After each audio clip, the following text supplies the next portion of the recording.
ಆತ್ಮೀಯ ವಿದ್ಯಾರ್ಥಿಗಳೇ, ನಾನು ನಿಮ್ಮ ಅನುಷಿತ್ ದೇವರ್ನೌದ್ಗಿ ಅನುಷಿತ್ ಪೊಲಿಟಿ ಕ್ಲಾಸಸ್ಗೆ ಸ್ವಾಗತ. ಆತ್ಮೀಯ ವಿದ್ಯಾರ್ಥಿಗಳೇ, ಇಂದಿನ ಸಂಚಿಕೆಯಲ್ಲಿ ನಾವು ಜಾತಿ ಆಧಾರಿತ ಅಸಮಾನತೆಯ ಪರಿಹಾರಗಳ ಬಗ್ಗೆ ತಿಳಿದುಕೊಳ್ಳೋಣ. ಯಾವ ಆಧಾರಿತ ಅಸಮಾನತೆಯ ಪರಿಹಾರಗಳಂದರೆ ಜಾತಿ ಆಧಾರಿತ ಅಸಮಾನತೆಯ ಪರಿಹಾರಗಳು. ನಮ್ಮ ರಾಷ್ಟ್ರದಲ್ಲಿರ್ತಕ್ಕಂಥ ಜಾತಿ ವ್ಯವಸ್ಥೆ ಏನೈತಲ್ಲ, ಈ ಜಾತಿ ಆಧಾರಿತ ಅಸಮಾನತೆ ಏನೈತಲ್ಲ, ಇದಕ್ಕೆ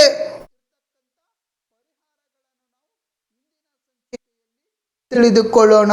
ಆತ್ಮೀಯ ವಿದ್ಯಾರ್ಥಿಗಳೇ, ಇದು ಸಹಿತ ಎಕ್ಸಾಮ್ನಲ್ಲಿ ಅತಿ ಹೆಚ್ಚು ಬಾರಿ ಕೇಳಿರ್ತಕ್ಕಂಥ ಪ್ರಶ್ನೆಯಾಗಿದೆ.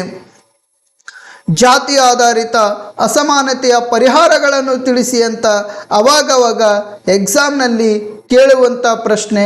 ಈ ಜಾತಿ ಆಧಾರಿತ ಅಸಮಾನತೆಯ ಪರಿಹಾರಗಳಲ್ಲಿ ಜಾಸ್ತಿ ಏನಪ್ಪ ಅಂದ್ರೆ ಬಹುಆಯ್ಕೆ ಕೇಳಬಹುದು, ಹೊಂದಿಸಿ ಬರೆಯಲಾದರೂ ಕೇಳಬಹುದು, ಬಿಟ್ಟ ಸ್ಥಳದಲ್ಲಿ ಆದರೂ ಕೇಳಬಹುದು, ಅಥವಾ 1 ಅಂಕದಲ್ಲಾದರೂ ಕೇಳಬಹುದು, ಅಥವಾ 2 ಅಂಕದಲ್ಲಾದರೂ ಕೇಳುವಂಥ ಚಾನ್ಸಸ್ ಏನಪ್ಪ ಅಂದ್ರೆ ಜಾಸ್ತಿ ಇರುತ್ತದೆ. ನಮ್ಮ ಭಾರತ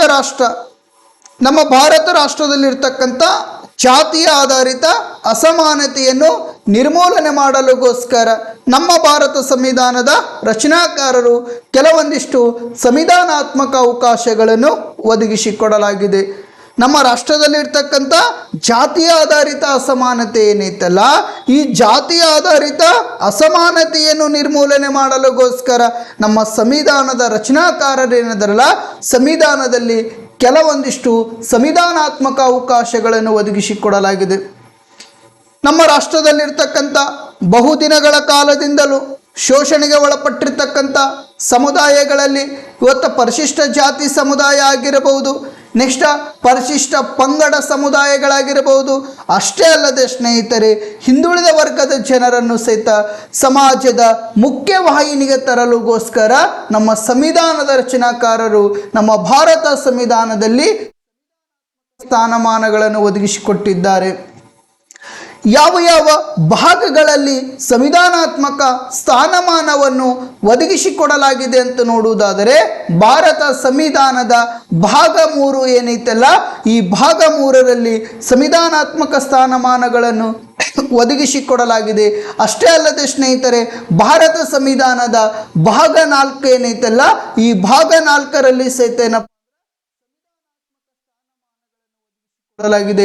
ಅಷ್ಟೇ ಅಲ್ಲದೆ ಸ್ನೇಹಿತರೆ, ಭಾರತ ಸಂವಿಧಾನದ ಭಾಗ 16ರಲ್ಲಿ ಸಹಿತ ಏನಪ್ಪ ಅಂದ್ರೆ ನಮ್ಮ ಪರಿಶಿಷ್ಟ ಜಾತಿ ಸಮುದಾಯ, ಪರಿಶಿಷ್ಟ ಪಂಗಡ ಸಮುದಾಯ, ಹಿಂದುಳಿದ ವರ್ಗದ ಸಮುದಾಯ ಏನೈತಲ್ಲ, ಇವರ ಏಳಿಗೆಗಾಗಿ ಕೆಲವೊಂದಿಷ್ಟು ಸಂವಿಧಾನಾತ್ಮಕ ಸ್ಥಾನಮಾನಗಳನ್ನು, ಸಂವಿಧಾನಾತ್ಮಕ ಅವಕಾಶಗಳನ್ನು ಒದಗಿಸಿಕೊಡಲಾಗಿದೆ. ಭಾರತ ಸಂವಿಧಾನದ ಭಾಗ 3ರಲ್ಲಿ, ಈ ಭಾಗ 3 ಯಾವುದರ ಬಗ್ಗೆ ಹೇಳುತ್ತದೆ ಅಂದರೆ ಮೂಲಭೂತ ಹಕ್ಕುಗಳ ಬಗ್ಗೆ ತಿಳಿಸುತ್ತದೆ. ಭಾರತ ಸಂವಿಧಾನದ ಭಾಗ 3 ಏನೈತಲ್ಲ, ಈ ಭಾಗ 3 ಏನೈತಲ್ಲ, ಈ ಭಾಗ 3 ಯಾವುದರ ಬಗ್ಗೆ ತಿಳಿಸುತ್ತದೆ ಅಂದರೆ ಮೂಲಭೂತ ಹಕ್ಕುಗಳ ಬಗ್ಗೆ ತಿಳಿಸುತ್ತದೆ. ಈ ಮೂಲಭೂತ ಹಕ್ಕುಗಳಲ್ಲಿ ಸಹಿತ ಏನಪ್ಪ ಅಂದ್ರೆ ನಮ್ಮ ಪರಿಶಿಷ್ಟ ಜಾತಿ ಸಮುದಾಯ, ಪರಿಶಿಷ್ಟ ಪಂಗಡ ಸಮುದಾಯ, ಹಿಂದುಳಿದ ವರ್ಗದವರನ್ನು ರಕ್ಷಣೆ ಮಾಡುವಂಥ ಪ್ರಯತ್ನವನ್ನು ಮಾಡಿಕೊಂಡಿದೆ. ಅಷ್ಟೇ ಅಲ್ಲದೆ ಸ್ನೇಹಿತರೆ, ಭಾರತ ಸಂವಿಧಾನದ ಭಾಗ 4 ಏನೈತಲ್ಲ, ಈ ಭಾಗ 4 ಯಾವುದ್ರ ಬಗ್ಗೆ ತಿಳಿಸುತ್ತದೆ ಅಂದರೆ ರಾಜ್ಯ ನೀತಿ ನಿರ್ದೇಶಕ ತತ್ವಗಳ ಬಗ್ಗೆ ತಿಳಿಸುತ್ತದೆ. ಯಾವ ನೀತಿ? ರಾಜ್ಯ ನೀತಿ ನಿರ್ದೇಶಕ ತತ್ವಗಳೇನಿದಾವಲ್ಲ, ಈ ರಾಜ್ಯ ನೀತಿ ನಿರ್ದೇಶಕ ತತ್ವಗಳ ಬಗ್ಗೆ ಭಾರತ ಸಂವಿಧಾನದ 4ನೇ ಭಾಗ ತಿಳಿಸುತ್ತದೆ. ಇನ್ನು ಭಾರತ ಸಂವಿಧಾನದ ಭಾಗ 16 ಕೆಲವು ವರ್ಗಗಳಿಗೆ ವಿಶೇಷವಾದಂಥ ಸೌಲಭ್ಯಗಳನ್ನು, ವಿಶೇಷವಾದಂಥ ಅವಕಾಶಗಳನ್ನು ಒದಗಿಸಿ ಕೊಡಲಾಗಿದೆ. ಭಾಗ 3 ಮೂಲಭೂತ ಹಕ್ಕುಗಳ ಬಗ್ಗೆ ತಿಳಿಸಿದರೆ, ಭಾಗ 4 ರಾಜ್ಯ ನೀತಿ ನಿರ್ದೇಶಕ ತತ್ವಗಳ ಬಗ್ಗೆ ತಿಳಿಸುತ್ತದೆ. ಇನ್ನು ಭಾಗ 16 ಕೆಲವು ವರ್ಗಗಳಿಗೆ ವಿಶೇಷವಾದಂಥ ಅವಕಾಶಗಳ ಬಗ್ಗೆ ತಿಳಿಸುತ್ತದೆ.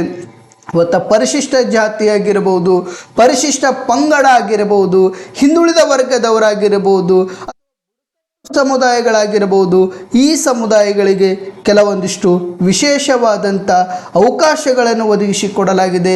ಯಾವ ಭಾಗದ ಅಡಿಯಲ್ಲಿ ಅಂತ ಪ್ರಶ್ನೆ ಮಾಡಿದರೆ ಭಾಗ 16ರ ಅಡಿಯಲ್ಲಿ. ನೆಕ್ಸ್ಟ್, ರಾಷ್ಟ್ರೀಯ ಪರಿಶಿಷ್ಟ ಜಾತಿ ಆಯೋಗ ಆಗಿರಬಹುದು, ರಾಷ್ಟ್ರೀಯ ಪರಿಶಿಷ್ಟ ಪಂಗಡ ಆಯೋಗ ಆಗಿರಬಹುದು, ರಾಷ್ಟ್ರೀಯ ಹಿಂದುಳಿದ ವರ್ಗಗಳ ಆಯೋಗವನ್ನು ಸಹಿತ ಭಾರತ ಸಂವಿಧಾನದ 338ನೇ ವಿಧಿಯ ಅನ್ವಯವಾಗಿ, ಎಷ್ಟನೇ ವಿಧಿಯ ಅನ್ವಯವಾಗಿ? 338ನೇ ವಿಧಿಯ ಅನ್ವಯವಾಗಿ ರಾಷ್ಟ್ರೀಯ ಪರಿಶಿಷ್ಟ ಜಾತಿ ಆಯೋಗವನ್ನು ರಚನೆ ಮಾಡಿಕೊಳ್ಳಲಾಗಿದೆ. ಪರಿಶಿಷ್ಟ ಜಾತಿ ಜನಾಂಗದ ಮೇಲೆ ಯಾರಾದರೂ ಶೋಷಣೆ ಮಾಡಿದರೆ, ಯಾರಾದರೂ ದೌರ್ಜನ್ಯಗಳನ್ನು ಮಾಡಿದರೆ, ಯಾರಾದರೂ ಬಲಾತ್ಕಾರಗಳನ್ನು ಮಾಡಿದರೆ, ಆ ಪರಿಶಿಷ್ಟ ಜಾತಿ ಸಮುದಾಯವನ್ನು ಸಮಾಜದಿಂದ ಬಹಿಷ್ಕಾರ ಹಾಕಿದರೆ, ಅಷ್ಟೇ ಅಲ್ಲದೆ ಸ್ನೇಹಿತರೆ, ಬೇರೆ ಸಮುದಾಯಗಳು ಆ ಪರಿಶಿಷ್ಟ ಜಾತಿ ಸಮುದಾಯದ ಹಕ್ಕುಗಳನ್ನು ಕಸಿದುಕೊಂಡರೆ, ಅಂತಹ ಸಂದರ್ಭದಲ್ಲಿ ಈ ರಾಷ್ಟ್ರೀಯ ಪರಿಶಿಷ್ಟ ಜಾತಿ ಆಯೋಗ ಏನೈತಲ್ಲ, ಪರಿಶಿಷ್ಟ ಜಾತಿ ಸಮುದಾಯಗಳಿಗೆ ನ್ಯಾಯವನ್ನು ಒದಗಿಸಿಕೊಡುವಂಥ ಪ್ರಯತ್ನ ಮಾಡ್ತೈತಿ. ಅಷ್ಟೇ ಅಲ್ಲದೆ ಸ್ನೇಹಿತರೆ, ಅವರನ್ನು ರಕ್ಷಣೆ ಮಾಡುವಂಥ ಪ್ರಯತ್ನ ಮಾಡ್ತೈತಿ. ನೆಕ್ಸ್ಟ್, ಭಾರತ ಸಂವಿಧಾನದ 338A ವಿಧಿಯ ಅನ್ವಯವಾಗಿ ರಾಷ್ಟ್ರೀಯ ಪರಿಶಿಷ್ಟ ಪಂಗಡ ಆಯೋಗಕ್ಕೆ ಅವಕಾಶವನ್ನು ಒದಗಿಸಿಕೊಡಲಾಗಿದೆ. 338ನೇ ವಿಧಿಯ ಅನ್ವಯವಾಗಿ ರಾಷ್ಟ್ರೀಯ ಪರಿಶಿಷ್ಟ ಜಾತಿ ಆಯೋಗಕ್ಕೆ ಅವಕಾಶವನ್ನು ಕಲ್ಪಿಸಿಕೊಟ್ಟರೆ, ಭಾರತ ಸಂವಿಧಾನದ 338A ವಿಧಿಯ ಅನ್ವಯವಾಗಿ ರಾಷ್ಟ್ರೀಯ ಪರಿಶಿಷ್ಟ ಪಂಗಡ ಆಯೋಗಕ್ಕೆ ಅವಕಾಶವನ್ನು ಒದಗಿಸಿಕೊಡ್ತಾರ. ಅಷ್ಟೇ ಅಲ್ಲದೆ ಸ್ನೇಹಿತರೆ, ಭಾರತ ಸಂವಿಧಾನದ 338B ವಿಧಿಯ ಅನ್ವಯವಾಗಿ ರಾಷ್ಟ್ರೀಯ ಹಿಂದುಳಿದ ವರ್ಗಗಳ ಆಯೋಗಕ್ಕೆ ಅವಕಾಶವನ್ನು ಒದಗಿಸಿಕೊಡಲಾಗಿದೆ. ಈ ಆಯೋಗಗಳನ್ನು ಯಾಕೆ ಸ್ಥಾಪನೆ ಮಾಡ್ಯಾರಪ್ಪ ಅಂದ್ರೆ, ಆ ಸಮುದಾಯಗಳಿಗೆ ನ್ಯಾಯವನ್ನು ಒದಗಿಸಲುಗೋಸ್ಕರ, ಆ ಸಮುದಾಯದ ಹಕ್ಕುಗಳನ್ನು ಒದಗಿಸಿಕೊಡಲುಗೋಸ್ಕರ, ಆ ಸಮುದಾಯಗಳ ಅವಕಾಶಗಳನ್ನು ಒದಗಿಸಿಕೊಡಲುಗೋಸ್ಕರ, ಇನ್ನಿತರೆ ಹಲವಾರು ಕಾನೂನಿನ ಸಲಹೆಗಳನ್ನು ಒದಗಿಸಿಕೊಡಲುಗೋಸ್ಕರ ಈ ರಾಷ್ಟ್ರೀಯ ಪರಿಶಿಷ್ಟ ಜಾತಿ ಆಯೋಗ ಆಗಿರಬಹುದು, ರಾಷ್ಟ್ರೀಯ ಪರಿಶಿಷ್ಟ ಪಂಗಡ ಆಯೋಗ ಆಗಿರಬಹುದು, ರಾಷ್ಟ್ರೀಯ ಹಿಂದುಳಿದ ವರ್ಗಗಳ ಆಯೋಗಗಳನ್ನು ರಚನೆ ಮಾಡಿಕೊಳ್ಳಲಾಗಿದೆ. ಭಾರತ ಸಂವಿಧಾನದ ಭಾಗ 3 ಮೂಲಭೂತ ಹಕ್ಕುಗಳ ಬಗ್ಗೆ ಹೇಳಿದರೆ, ಭಾರತ ಸಂವಿಧಾನದ ಭಾಗ 4 ರಾಜ್ಯ ನೀತಿ ನಿರ್ದೇಶಕ ತತ್ವಗಳ ಬಗ್ಗೆ ತಿಳಿಸುತ್ತದೆ. ಮತ್ತು ಭಾರತ ಸಂವಿಧಾನದ ಭಾಗ 16 ಏನೈತಲ್ಲ, ಈ ಭಾಗ 16 ಕೆಲವು ವರ್ಗಗಳಿಗೆ ವಿಶೇಷವಾದಂಥ ಸೌಲಭ್ಯಗಳನ್ನು ಕಲ್ಪಿಸಿಕೊಟ್ಟಿದೆ. ಭಾರತ ಸಂವಿಧಾನದ 338 ರಾಷ್ಟ್ರೀಯ ಪರಿಶಿಷ್ಟ ಜಾತಿ ಆಯೋಗ, ಭಾರತ ಸಂವಿಧಾನದ 338A ವಿಧಿ ರಾಷ್ಟ್ರೀಯ ಪರಿಶಿಷ್ಟ ಪಂಗಡ ಆಯೋಗ, ಭಾರತ ಸಂವಿಧಾನದ 338B ವಿಧಿ ರಾಷ್ಟ್ರೀಯ ಹಿಂದುಳಿದ ವರ್ಗಗಳ ಆಯೋಗಗಳ ಬಗ್ಗೆ ತಿಳಿಸಲಾಗುತ್ತದೆ. ಈ ಜಾತಿ ಆಧಾರಿತ ಅಸಮಾನತೆಯ ಪರಿಹಾರಗಳಲ್ಲಿ ಮೊದಲನೇ ಪರಿಹಾರ ಯಾವುದಂದ್ರೆ ಶಿಕ್ಷಣ. ನಮ್ಮ ರಾಷ್ಟ್ರದಲ್ಲಿರ್ತಕ್ಕಂಥ ಜಾತಿ ಆಧಾರಿತ ಅಸಮಾನತೆ ಏನೈತಲ್ಲ, ಈ ಜಾತಿ ಆಧಾರಿತ ಅಸಮಾನತೆಯನ್ನು ನಾವು ನಿರ್ಮೂಲನೆ ಮಾಡಬೇಕಾದ್ರೆ ಮೊದಲು ಯಾವ ಕ್ಷೇತ್ರಕ್ಕೆ ಹೆಚ್ಚಿನ ಪ್ರಾಶಸ್ತ್ಯ ಕೊಡಬೇಕಪ್ಪ ಅಂದ್ರೆ, ಶಿಕ್ಷಣ ಕ್ಷೇತ್ರಕ್ಕೆ ಹೆಚ್ಚಿನ ಪ್ರಾಶಸ್ತ್ಯವನ್ನು ಕೊಡಬೇಕು. ನಮ್ಮ ರಾಷ್ಟ್ರದಲ್ಲಿರ್ತಕ್ಕಂಥ ಜಾತಿ ಆಧಾರಿತ ವ್ಯವಸ್ಥೆಯನ್ನು ನಾವು ನಿರ್ಮೂಲನೆ ಮಾಡಬೇಕಾದ್ರೆ ಮೊದಲು ಶಿಕ್ಷಣ ಕ್ಷೇತ್ರಕ್ಕೆ ಹೆಚ್ಚಿನ ಪ್ರಾಶಸ್ತ್ಯ ಕೊಟ್ಟಾಗ ಮಾತ್ರ ರಾಷ್ಟ್ರದಲ್ಲಿರ್ತಕ್ಕಂಥ ಜಾತಿ ವ್ಯವಸ್ಥೆಯನ್ನು ನಿರ್ಮೂಲನೆ ಮಾಡಿಕೊಳ್ಬೋದು. ಪರಿಶಿಷ್ಟ ಜಾತಿ ಆಗಿರಬಹುದು, ಪರಿಶಿಷ್ಟ ಪಂಗಡ ಆಗಿರಬಹುದು ಮತ್ತು ಹಿಂದುಳಿದ ವರ್ಗಗಳೇನಿದಾವಲ್ಲ, ಪ್ರಾಚೀನ ಕಾಲದಿಂದಲೂ ಶೋಷಣೆಗೆ ಒಳಗಾಗಿ ಶಿಕ್ಷಣದಿಂದ ವಂಚಿತರಾಗಿರ್ತಕ್ಕಂಥ ಸಮುದಾಯಗಳಾಗಿವೆ. ಪರಿಶಿಷ್ಟ ಜಾತಿ ಆಗಿರಬಹುದು, ಪರಿಶಿಷ್ಟ ಪಂಗಡ ಆಗಿರಬಹುದು ಮತ್ತು ಹಿಂದುಳಿದ ವರ್ಗಗಳೇನಿದಾವಲ್ಲ, ಈ ಹಿಂದುಳಿದ ವರ್ಗಗಳು ಪ್ರಾಚೀನ ಕಾಲದಿಂದಲೂ ಶೋಷಣೆಗೆ ಒಳಗಾಗಿ ಪ್ರಾಚೀನ ಕಾಲದಿಂದಲೂ ದೌರ್ಜನ್ಯಕ್ಕೆ ಒಳಗಾಗಿ ಶಿಕ್ಷಣದಿಂದ ವಂಚಿತರಾಗಿರ್ತಕ್ಕಂಥ ಸಮುದಾಯಗಳಾಗಿವೆ. ಅದಕ್ಕಾಗಿ ಭಾರತ ಸಂವಿಧಾನದ ರಚನಾಕಾರರೇನಿದಾರಲ್ಲ, ಈ ಭಾರತ ಸಂವಿಧಾನದ ರಚನಾಕಾರರು ಸಂವಿಧಾನದ 15 ಉಪವಿಧಿ ಏನೈತಲ್ಲ, ಈ ವಿಧಿಯ ಅನ್ವಯವಾಗಿ 15 ಉಪವಿಧಿ ಏನೈತಲ್ಲ, ಈ ವಿಧಿಯ ಅನ್ವಯವಾಗಿ ಸಾಮಾಜಿಕ ಮತ್ತು ಶೈಕ್ಷಣಿಕವಾಗಿ ಹಿಂದುಳಿದ ವರ್ಗ ಸಮುದಾಯಗಳನ್ನು, ಪರಿಶಿಷ್ಟ ಜಾತಿ ಸಮುದಾಯಗಳನ್ನು ಮತ್ತು ಪರಿಶಿಷ್ಟ ಪಂಗಡಗಳ ಅಭಿವೃದ್ಧಿಗಾಗಿ ಏನಪ್ಪ ಅಂದ್ರೆ ಸರ್ಕಾರಿ ಅನುದಾನ ಪಡೆಯುವ ಶಾಲೆಗಳಾಗಿರಬಹುದು ಮತ್ತು ಅನುದಾನ ರಹಿತ ಖಾಸಗಿ ಶಿಕ್ಷಣ ಸಂಸ್ಥೆಗಳಲ್ಲಿ ಮೀಸಲಾತಿಯನ್ನು ಒದಗಿಸಿಕೊಡಲಾಗಿದೆ. SC ST OBC ಸಮುದಾಯಗಳೇನಿದಾವಲ್ಲ, ಈ ಸಮುದಾಯಗಳು ಬಹುದಿನಗಳ ಕಾಲದಿಂದಲೂ ಶಿಕ್ಷಣದಿಂದ ವಂಚಿತರಾಗಿರ್ತಕ್ಕಂಥ ಸಮುದಾಯಗಳಾಗಿವೆ. ಇವರನ್ನು ಶೈಕ್ಷಣಿಕವಾಗಿ ಸದೃಢ ಮಾಡಲಿಗೋಸ್ಕರ ಭಾರತ ಸಂವಿಧಾನದ 5ನೇ ಉಪವಿಧಿ ಏನೈತಲ್ಲ, ಈ ವಿಧಿಯ ಅಡಿಯಲ್ಲಿ ಸರ್ಕಾರಿ ಅನುದಾನಿತ ಸಂಸ್ಥೆಗಳಾಗಿರಬಹುದು ಅಥವಾ ಅನುದಾನ ರಹಿತ ಖಾಸಗಿ ಶಿಕ್ಷಣ ಸಂಸ್ಥೆಗಳೇನಿದಾವಲ್ಲ, ಈ ಶಿಕ್ಷಣ ಸಂಸ್ಥೆಗಳಲ್ಲಿ ಈ ಸಮುದಾಯಗಳಿಗೆ ಮೀಸಲಾತಿಯನ್ನು ಒದಗಿಸಿಕೊಡಲಾಗಿದೆ. ಇದು ಮೂಲ ಸಂವಿಧಾನದಲ್ಲಿ ಏನಿರಲಿಲ್ಲ. ಈ ವಿಧಿ ಯಾವಾಗ ಭಾರತ ಸಂವಿಧಾನದಲ್ಲಿ ಸೇರ್ಪಡೆ ಮಾಡಲಾಗಿದೆಯಪ್ಪ ಅಂದ್ರೆ ಭಾರತ ಸಂವಿಧಾನಕ್ಕೆ 93ನೇ ತಿದ್ದುಪಡಿ ಮಾಡುವುದರ ಮೂಲಕ 2005ರಲ್ಲಿ ಸೇರ್ಪಡೆ ಮಾಡಲಾಗಿದೆ. ಭಾರತ ಸಂವಿಧಾನ ಈ 15 ಉಪವಿಧಿ ಏನೈತಲ್ಲ, ಇದು ಮೂಲ ಸಂವಿಧಾನ ಅಂದ್ರೆ 1950 ಜನವರಿ 26ರಂದೇನು ಸಂವಿಧಾನ ಜಾರಿಗೆ ಬಂತಲ್ಲ, ಆ ಸಂವಿಧಾನ ಜಾರಿಗೆ ಬಂದಂಥ ಸಂದರ್ಭದಲ್ಲಿ ಇರಲಿಲ್ಲ. ಇದು ಯಾವಾಗ ಸೇರ್ಪಡೆ ಮಾಡಲಾಯ್ತಂದ್ರೆ 2005ರಲ್ಲಿ ಸೇರ್ಪಡೆ ಮಾಡಲಾಯಿತು. ಭಾರತ ಸಂವಿಧಾನಕ್ಕೆ ಎಷ್ಟನೇ ತಿದ್ದುಪಡಿ ಮಾಡುವುದರ ಮೂಲಕ ಅಂದರೆ 93ನೇ ತಿದ್ದುಪಡಿ ಮಾಡುವುದರ ಮೂಲಕ ಸೇರ್ಪಡೆ ಮಾಡಲಾಯಿತು. ಸಾಮಾಜಿಕವಾಗಿ ಮತ್ತು ಶೈಕ್ಷಣಿಕವಾಗಿ ಹಿಂದುಳಿದಿರ್ತಕ್ಕಂಥ ವರ್ಗಗಳೇನದವಲ್ಲ, ಪರಿಶಿಷ್ಟ ಜಾತಿ ಆಗಿರಬಹುದು, ಪರಿಶಿಷ್ಟ ಪಂಗಡ ಆಗಿರಬಹುದು, ಹಿಂದುಳಿದ ವರ್ಗಗಳ ಸಮುದಾಯಗಳಾಗಿರಬಹುದು, ಇವರ ಅಭಿವೃದ್ಧಿಗಾಗಿ ಸರ್ಕಾರ ಅನುದಾನಿತ ಸಂಸ್ಥೆಗಳಲ್ಲಿ ಏನಪ್ಪ ಅಂದ್ರೆ ಇವರಿಗೆ ಮೀಸಲಾತಿಯನ್ನು ಒದಗಿಸಿ ಕೊಡಲಾಗಿದೆ. ಅಷ್ಟೇ ಅಲ್ಲದೆ ಸ್ನೇಹಿತರೆ, ಭಾರತ ಸಂವಿಧಾನಕ್ಕೆ 86ನೇ ತಿದ್ದುಪಡಿಯ ಮೂಲಕ 2002ರಲ್ಲಿ ಸಂವಿಧಾನಕ್ಕೆ 21A ವಿಧಿಯನ್ನು ಸೇರ್ಪಡೆ ಮಾಡಲಾಯಿತು. ಭಾರತ ಸಂವಿಧಾನಕ್ಕೆ 86ನೇ ತಿದ್ದುಪಡಿ ಮಾಡುವುದರ ಮೂಲಕ 2002ರಲ್ಲಿ ಮೂಲಭೂತ ಹಕ್ಕುಗಳಲ್ಲಿ ಏನಪ್ಪ ಅಂದ್ರೆ ಈ ಮೂಲಭೂತ ಹಕ್ಕುಗಳಲ್ಲಿ 21A ಸೇರ್ಪಡೆ ಮಾಡಲಾಯಿತು. ಈ 21A ವಿಧಿ ಏನು ಹೇಳ್ತದೆ ಅಂದರೆ 6ರಿಂದ 14 ವರ್ಷದ ಮಕ್ಕಳಿಗೆ, ಎಷ್ಟು ವರ್ಷದ ಮಕ್ಕಳಿಗೆ?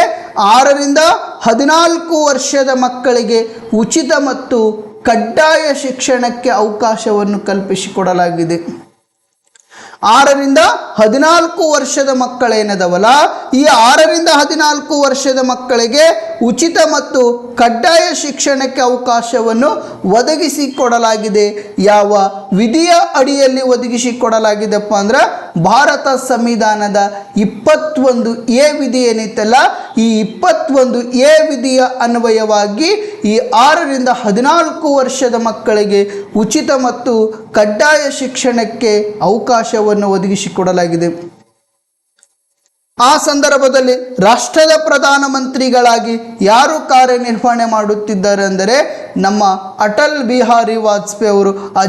ಅಜಾತ ಶತ್ರು ಅಂತ ನಾವು ಕರಿತೇವಲ್ಲ, ಜೈ ಜವಾನ್ ಜೈ ಕಿಸಾನ್ ಜೈ ವಿಜ್ಞಾನ್ ಅಂತ ಘೋಷಣೆಯನ್ನು ನೀಡಿರ್ತಕ್ಕಂಥ ಅಟಲ್ ಬಿಹಾರಿ ವಾಜಪೇಯಿ ಅವರು ಏನಿದಾರಲ್ಲ, ಅಟಲ್ ಬಿಹಾರಿ ವಾಜಪೇಯಿ ಅವರು ಭಾರತ ಸಂವಿಧಾನಕ್ಕೆ 86ನೇ ತಿದ್ದುಪಡಿ ಮಾಡುವುದರ ಮೂಲಕ 2002ರಲ್ಲಿ ಮೂಲಭೂತ ಹಕ್ಕುಗಳಲ್ಲಿ 21A ವಿಧಿಯನ್ನು ಸೃಷ್ಟಿ ಮಾಡಿದರು. ಈ 21A ವಿಧಿಯ ಅನ್ವಯವಾಗಿ 6ರಿಂದ 14 ವರ್ಷದ ಮಕ್ಕಳಿಗೆ ಉಚಿತ ಮತ್ತು ಕಡ್ಡಾಯ ಶಿಕ್ಷಣಕ್ಕೆ ಅವಕಾಶವನ್ನು ನೀಡಿದರು. ರಾಷ್ಟ್ರದಲ್ಲಿರ್ತಕ್ಕಂಥ ಜಾತಿ ಆಧಾರಿತ ಅಸಮಾನತೆ ಆಗಿರಬಹುದು, ರಾಷ್ಟ್ರದಲ್ಲಿರ್ತಕ್ಕಂಥ ಮೌಢ್ಯತೆಗಳಾಗಿರಬಹುದು, ರಾಷ್ಟ್ರದಲ್ಲಿರ್ತಕ್ಕಂಥ ಕೋಮುವಾದ ಆಗಿರಬಹುದು, ರಾಷ್ಟ್ರದಲ್ಲಿರ್ತಕ್ಕಂಥ ಭಯೋತ್ಪಾದನೆ ಆಗಿರಬಹುದು, ರಾಷ್ಟ್ರದಲ್ಲಿರ್ತಕ್ಕಂಥ ಭ್ರಷ್ಟಾಚಾರ ಆಗಿರಬಹುದು, ರಾಷ್ಟ್ರದಲ್ಲಿರ್ತಕ್ಕಂಥ ಕಂದಾಚಾರ ನೀತಿಗಳಾಗಿರಬಹುದು, ಇವುಗಳನ್ನು ನಿರ್ಮೂಲನೆ ಮಾಡಲುಗೋಸ್ಕರ ಅಷ್ಟೇ ಅಲ್ಲದ ಸ್ನೇಹಿತರೆ, ಅನಕ್ಷರತೆಯ ಪ್ರಮಾಣವನ್ನು ಕಡಿಮೆ ಮಾಡಲುಗೋಸ್ಕರ, ಅದನ್ನು ನಿಷೇಧ ಮಾಡಲುಗೋಸ್ಕರ ನಮ್ಮ ಅಟಲ್ ಬಿಹಾರಿ ವಾಜಪೇಯಿ ಅವರು 21A ವಿಧಿಯನ್ನು ಸೃಷ್ಟಿ ಮಾಡ್ತಾರೆ. ಈ 21A ವಿಧಿಯ ಅನ್ವಯವಾಗಿ 6ರಿಂದ 14 ವರ್ಷದ ಮಕ್ಕಳಿಗೆ ಉಚಿತ ಮತ್ತು ಕಡ್ಡಾಯ ಶಿಕ್ಷಣವನ್ನು ನೀಡಬೇಕಂತ ಹೇಳ್ತಾರೆ. ಅತಿ ಹೆಚ್ಚು ಬಾರಿ ಎಕ್ಸಾಮ್ನಲ್ಲಿ ಕೇಳಿರ್ತಕ್ಕಂಥ ಪ್ರಶ್ನೆ. 21A ವಿಧಿ ಏನನ್ನು ಹೇಳುತ್ತದೆ ಅಂತ ಪ್ರಶ್ನೆ ಮಾಡಿದರೆ 6ರಿಂದ 14 ವರ್ಷದ ಮಕ್ಕಳಿಗೆ ಉಚಿತ ಮತ್ತು ಕಡ್ಡಾಯ ಶಿಕ್ಷಣ ಅಂತ ಹೇಳ್ತೈತಿ. ನೆಕ್ಸ್ಟ್ 86ನೇ ತಿದ್ದುಪಡಿ. ಈ 86ನೇ ತಿದ್ದುಪಡಿ ಮೂಲಕ 2002ರಲ್ಲಿ ಯಾವ ವಿಧಿ ಸೃಷ್ಟಿ ಮಾಡಲಾಯಿತು ಅಂತ ಪ್ರಶ್ನೆ ಮಾಡ್ತಾರೆ. 21A ವಿಧಿ ಸೃಷ್ಟಿ ಮಾಡಲಾಯಿತು ಅಂತ ಹೇಳಬೇಕು. ನೆಕ್ಸ್ಟ್, ನಮ್ಮ ರಾಷ್ಟ್ರದಲ್ಲಿರ್ತಕ್ಕಂಥ ಜಾತಿ ಆಧಾರಿತ ಅಸಮಾನತೆಯನ್ನು ನಿರ್ಮೂಲನೆ ಮಾಡಬೇಕಾದ್ರೆ 2ನೇ ವ್ಯವಸ್ಥೆ ಯಾವುದಪ್ಪ ಅಂದರೆ, ನಮ್ಮ ರಾಷ್ಟ್ರದೊಳಗಿರ್ತಕ್ಕಂಥ ಜಾತಿ ಆಧಾರಿತ ಅಸಮಾನತೆಯನ್ನು ನಿರ್ಮೂಲನೆ ಮಾಡಬೇಕಾದ್ರೆ ನಾವು ಯಾವ ಕ್ಷೇತ್ರಕ್ಕೆ ಹೆಚ್ಚಿನ ಪ್ರಾಶಸ್ತ್ಯಗಳನ್ನು ಕೊಡಬೇಕಪ್ಪ ಅಂದ್ರೆ, ಉದ್ಯೋಗ ಕ್ಷೇತ್ರಕ್ಕೆ ಹೆಚ್ಚಿನ ಪ್ರಾಶಸ್ತ್ಯಗಳನ್ನು ಕೊಡಬೇಕು. ಉದ್ಯೋಗ ಕ್ಷೇತ್ರಕ್ಕೆ ಹೆಚ್ಚಿನ ಪ್ರಾಶಸ್ತ್ಯವನ್ನು ಕೊಟ್ಟಾಗ ಮಾತ್ರ ನಮ್ಮ ರಾಷ್ಟ್ರದಲ್ಲಿರ್ತಕ್ಕಂಥ ಈ ಜಾತಿ ಆಧಾರಿತ ಅಸಮಾನತೆಯನ್ನು ನಿರ್ಮೂಲನೆ ಮಾಡಿಕೊಳ್ಬೋದು. ಭಾರತ ಸಂವಿಧಾನದ 15ನೇ ವಿಧಿ ಜಾತಿಗಳ ಆಧಾರದ ಮೇಲೆ, ಧರ್ಮಗಳ ಆಧಾರದ ಮೇಲೆ, ಲಿಂಗಗಳ ಆಧಾರದ ಮೇಲೆ ಮತ್ತು ಜನ್ಮಸ್ಥಳಗಳ ಆಧಾರದ ಮೇಲೆ ಯಾವುದೇ ರೀತಿ ಶಿಕ್ಷಣವನ್ನು ಏನಪ್ಪ ಅಂದರೆ ಯಾವುದೇ ರೀತಿ ಶಿಕ್ಷಣವನ್ನು ನೀಡಬಾರ್ದು. ಅಂದರೆ ಜಾತಿ ಆಧಾರದ ಮೇಲೆ ಶಿಕ್ಷಣ ನೀಡಬಾರ್ದು, ಧರ್ಮದ ಆಧಾರದ ಮೇಲೆ ಶಿಕ್ಷಣ ನೀಡಬಾರ್ದು. ಪ್ರತಿಯೊಂದು ಜಾತಿ ಧರ್ಮಕ್ಕೇನಪ್ಪ ಅಂದ್ರೆ ಅವಕಾಶವನ್ನು ಒದಗಿಸಿಕೊಡ್ಬೇಕಂತ ಹೇಳ್ತೈತಿ. ಅಷ್ಟೇ ಅಲ್ಲದೆ ಈ ಭಾರತ ಸಂವಿಧಾನದ 16ನೇ ವಿಧಿ ಏನೈತಲ್ಲ, ಸಾರ್ವಜನಿಕ ಉದ್ಯೋಗದಲ್ಲಿ ಎಲ್ಲರಿಗೂ ಸಮಾನವಾದಂಥ ಅವಕಾಶಗಳನ್ನು ಕಲ್ಪಿಸಿಕೊಟ್ಟಿದೆ. ಭಾರತ ಸಂವಿಧಾನದ 16ನೇ ವಿಧಿ ಏನೈತಲ್ಲ, ಈ 16ನೇ ವಿಧಿ ಸಾರ್ವಜನಿಕ ಉದ್ಯೋಗಗಳಲ್ಲಿ ಸರ್ವರಿಗೂ ಸಮಾನವಾದಂಥ ಅವಕಾಶವನ್ನು ಒದಗಿಸಿಕೊಡಲಾಗಿದೆ. ಇವತ್ತು ಯಾವುದೇ ಜಾತಿಗೆ ಸೇರಿದಂಥ ವ್ಯಕ್ತಿ ಆಗಿರಬಹುದು, ಯಾವುದೇ ಧರ್ಮಕ್ಕೆ ಸೇರಿದಂಥ ವ್ಯಕ್ತಿ ಆಗಿರಬಹುದು, ಯಾವುದೇ ಜಾತಿಗೆ ಸೇರಿದಂಥ ವ್ಯಕ್ತಿ ಆಗಿರಬಹುದು, ಯಾವುದೇ ಧರ್ಮಕ್ಕೆ ಸೇರಿದಂಥ ವ್ಯಕ್ತಿ ಆಗಿರಬಹುದು, ಇಲ್ಲೇನಪ್ಪ ಅಂದರೆ ಸಾರ್ವಜನಿಕ ಉದ್ಯೋಗಗಳಲ್ಲಿ ಸಮಾನವಾದಂಥ ಅವಕಾಶವನ್ನು ಕಲ್ಪಿಸಿಕೊಡಲಾಗಿದೆ. ಸಂವಿಧಾನ ಜಾರಿಗೆ ಬರುವುದಕ್ಕಿಂತ ಪೂರ್ವದಲ್ಲಿ 1950 ಜನವರಿ 26ಕ್ಕಿಂತ ಪೂರ್ವದಲ್ಲಿ ಕಮ್ಮಾರನ ಮಗ ಕಮ್ಮಾರಿಕ ವೃತ್ತಿಯನ್ನು ನಿರ್ವಹಣೆ ಮಾಡಿಕೊಂಡು ಹೋಗ್ತಿದ್ರು. ಚಮ್ಮಾರನ ಮಗ ಚಮ್ಮಾರಿಕ ವೃತ್ತಿಯನ್ನು ನಿರ್ವಹಣೆ ಮಾಡಿಕೊಂಡು ಹೋಗ್ತಿದ್ರು. ಅಷ್ಟೇ ಅಲ್ಲದೆ ಸ್ನೇಹಿತರೆ, ಕುರಿ ಕಾಯುವಂತನ ಮಗ ಕುರಿ ಕಾಯ್ಕೊಂಡು ಹೋಗುವಂಥ ಪ್ರಯತ್ನಗಳನ್ನು ಮಾಡ್ತಿದ್ರು. ತಮ್ಮ ಜಾತಿಯ ಆಧಾರದ ಮೇಲೆ ಇರ್ತಕ್ಕಂಥ ವೃತ್ತಿಗಳೇನದವಲ್ಲ, ಆ ವೃತ್ತಿಗಳನ್ನು ನಿರ್ವಹಣೆ ಮಾಡಿಕೊಂಡು ಹೋಗ್ತಿದ್ರು. ಯಾವಾಗ ಭಾರತ ಸಂವಿಧಾನ ಜಾರಿಗೆ ಬಂತಲ್ಲ, ಭಾರತ ಸಂವಿಧಾನ ಜಾರಿಗೆ ಬಂದ ನಂತರ ನಮ್ಮ ರಾಷ್ಟ್ರದಲ್ಲಿರ್ತಕ್ಕಂಥ ಪ್ರತಿಯೊಂದು ಸಮುದಾಯಗಳು, ನಮ್ಮ ರಾಷ್ಟ್ರದಲ್ಲಿರ್ತಕ್ಕಂಥ ಪ್ರತಿಯೊಂದು ಜಾತಿ ವರ್ಗಕ್ಕೆ ಸೇರಿದಂಥ ನಾಗರಿಕರೇನಪ್ಪ ಅಂದ್ರೆ ರಾಷ್ಟ್ರದ ಉನ್ನತವಾಗಿರ್ತಕ್ಕಂಥ ಹುದ್ದೆಗಳನ್ನು ಪಡೆದುಕೊಳ್ಳುವುದಕ್ಕೆ ಪ್ರಯತ್ನವನ್ನು ಮಾಡಿದರು. ಮೊದಲೇನಪ್ಪ ಅಂದ್ರೆ ಮೇಲ್ವರ್ಗದವರಿಗೆ ಮಾತ್ರ ಶಿಕ್ಷಣವನ್ನು ಸೀಮಿತಗೊಳಿಸಿದ್ರು. ಮೇಲ್ವರ್ಗದವರು ಮಾತ್ರ ಸಂಸ್ಕೃತವನ್ನು ಅಧ್ಯಯನ ಮಾಡಬೇಕಾಗ್ತಿತ್ತು.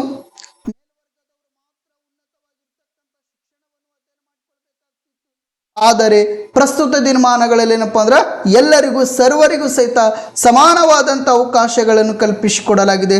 ಆ ಶಿಕ್ಷಣದ ಮೂಲಕ ರಾಷ್ಟ್ರದಲ್ಲಿರ್ತಕ್ಕಂಥ ಪ್ರತಿಯೊಬ್ಬ ನಾಗರಿಕ ತಮ್ಮ ಅರ್ಹತೆಗೆ ಅನುಗುಣವಾಗಿ ಉದ್ಯೋಗಗಳನ್ನು ಪಡೆದುಕೊಳ್ಳುತ್ತಿದ್ದಾರೆ.